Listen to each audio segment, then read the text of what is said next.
Hello મિત્રો, શેરબજારની વાતોમાં મિત્રો, શેરબજારમાં કાલે સામાન્ય ઘટાડા સાથે બજાર ટ્રેડ થઈ ગયું હતું, પરંતુ પાછળથી બજારમાં સારો એવો વધારો છે. 200 પોઈન્ટ ઉપરનો નિફ્ટીમાં વધારો થયો. પરંતુ આજે આપણે વાત કરવી છે ડિફેન્સ શેરોની, કે તમે લીધેલી કંપનીઓ તમને કેવી રીતે પૈસા બનાવી આપે. એનું એક તાજું ઉદાહરણ છે એમ સ્ટાર ટેકનોલોજી.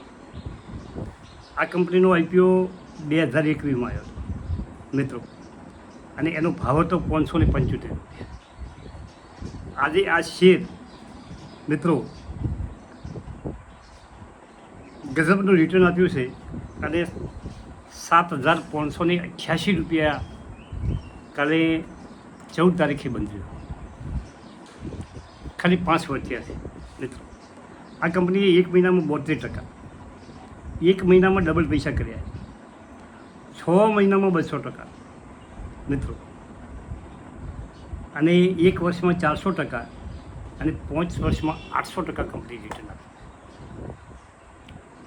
હવે આ શેર કેમ વધ્યો અને એના પાછળના કારણો તમે જુઓ તો કંપની હમણાં સતત 2 દિવસથી પહેલાં બે દિવસ પહેલાં કંપનીએ 20%ની સર્કિટ લગાવી હતી, અપર સર્કિટ, અને કાલે પણ 10-11%નો વધારો હતો. અને 2001માં કંપનીનો આઈપીઓ 575 ભાવે આવ્યો હતો, અને 2026 જાન્યુઆરી પછીથી, એટલે આ 5મો મહિનો ચાલે છે, કે 5 મહિનામાં કંપનીએ 200% રિટર્ન આપ્યું.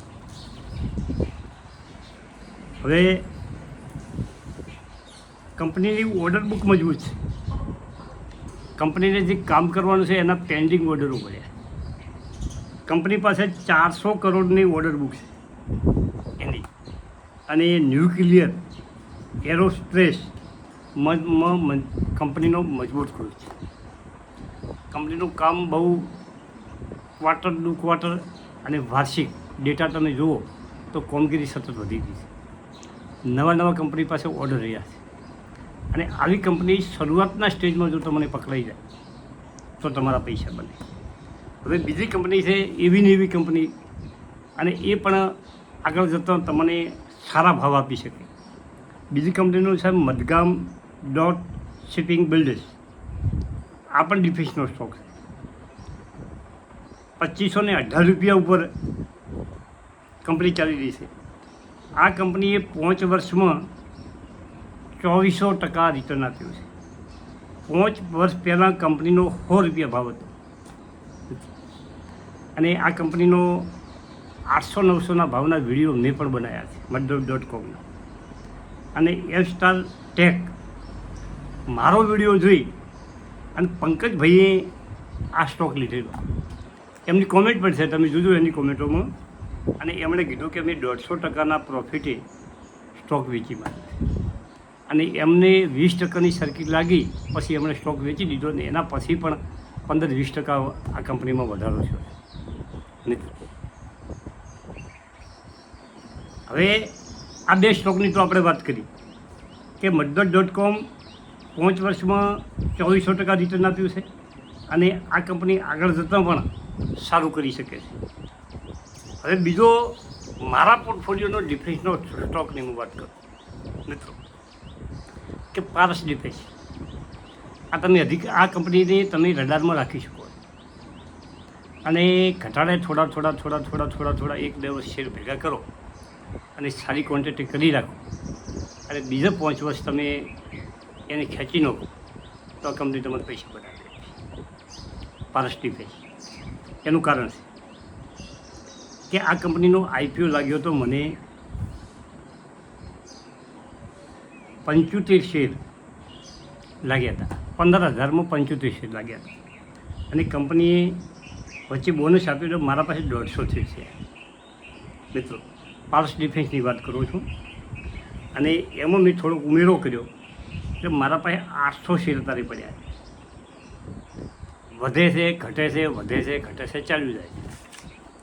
કે જે તમે રાખીને મૂકી દો છો એના સામે લોબી ચિંતા ન કરવાની, તો વધે 15-20% વધે, થોડુંક વળી ઘટે, વધે ઘટે, પણ આગળ જતાં કંપની કોઈક સારું બનાવે એવી મને વિશ્વાસ છે મિત્રો.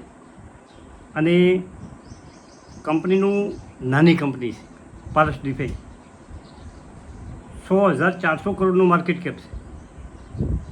અને એન્ટી ડ્રોન મિસાઇલ, ડ્રોન બનાવવાનું કામ કરે છે. એન્ટી ડ્રોન મિસાઇલ, મિસાઇલની સામે જે મિસાઇલ આવતી હોય એના માટે રક્ષણ માટે જે બનાવવામાં આવે છે એ પણ બનાવે છે.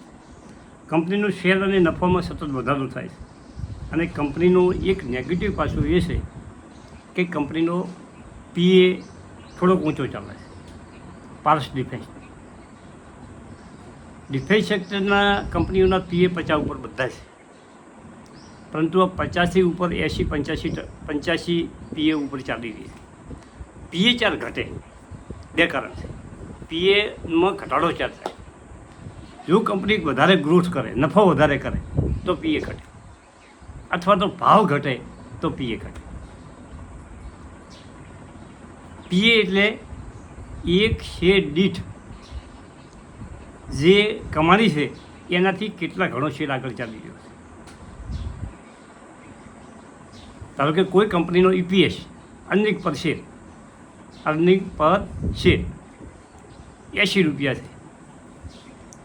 એક શેર દીઠ કંપની 80 રૂપિયા વાર્ષિક કમાય, પણ શેર 800 રૂપિયા ચાલી રહ્યો છે, તો 80થી 10 ઘણો ચાલી રહ્યો છે, એટલે 10 એનો પીએ થાય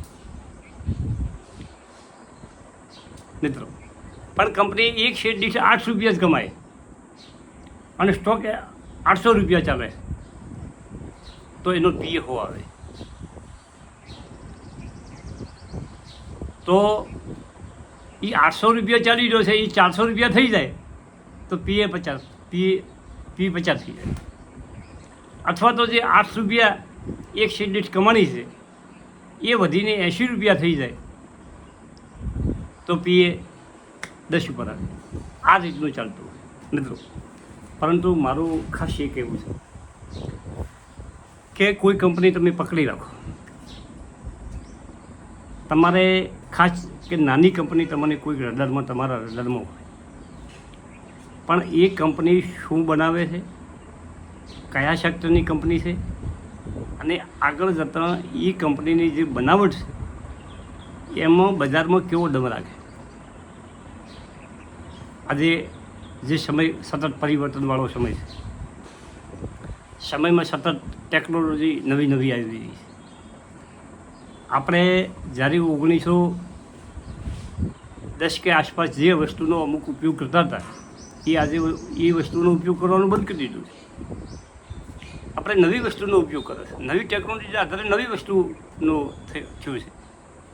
તો હવે જે 2010 આસપાસ જે વસ્તુ બનાતી છે ને એનો આપણે લોકોએ ઉપયોગ બંધ કર્યો છે અને એ કંપનીને એ લોસમાં જશે. પરંતુ તમારે હાલ જે કંપની તમે લીધી છે એ કંપની કઈ વસ્તુ બનાવે છે અને એનું ભવિષ્ય આગળ કેવો ગ્રોથ છે, આ જોઈને તમારે કંપની પસંદ કરવાની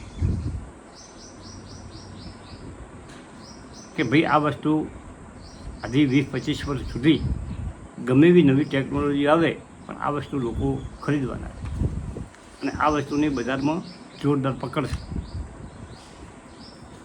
અને ડિફેન્સનું કારણ શું છે? ડિફેન્સ શેરોનું કારણ ખરીદવાનું કારણ શું છે કે મિત્રો અત્યારે દુનિયામાં વોરની સ્થિતિ ચાલી રહી છે અને વોર કરતાં ખાસ ડિપ્લોમસી, કે ધારો કે આપણે એક બાજુ પાકિસ્તાન છે, પાકિસ્તાન સાથે આપણા સારા સંબંધો નથી, ચીન સાથે આપણા સારા સંબંધો નથી, અને આ બધું કારણોને લીધે આપણી ભારતની ડિફેન્સ શક્તિ છે એ સરકારને કોઈ પણ ભોગે મજબૂત કરવી. એમાં આવી નવી ટેકનોલોજીવાળી કંપનીઓ છે એમને સતત કામ મળતું રહેવાનું, ડિફેન્સનું કામ સતત મળતું રહેવાનું, અને એ લોકો વિદેશમાં પણ નિકાસ કરી શકે અને ભારતની જરૂરિયાત પણ પૂરી કરી શકે એવી કંપનીઓ પણ આપણા પાસે છે. પછી શિપ બિલ્ડર્સ, આ મજદૂર.com એ શિપ બિલ્ડર્સનું કામ કરે છે. આપણે આપણા દેશની જે લશ્કરી શિપિંગ કંપનીઓ લશ્કરી જે બનાવે છે મોટા મોટા સ્ટીમરોને વિમાન વાહક જહાજો આ બધું એ આ કંપનીઓ બનાવી શકે. એટલે આગળ જતાં આ કંપનીઓના ભાવિ ખૂબ મજબૂત છે. તમારા જે પોર્ટફોલિયોમાં જે સ્ટોક છે એમાં તમારે જે ડિફેન્સમાં કામ કરતી હોય એવા 2-3 સ્ટોક હોવા જોઈએ, પાવર સેક્ટરના શેરો હોવા જોઈએ. અને હવે આપણે કયા કયા સેક્ટરો ચાલવાના છે ભવિષ્યમાં એની આપણે થોડીક આવતા વિડીયોમાં ચર્ચા કરીશું. Thank you. આપણે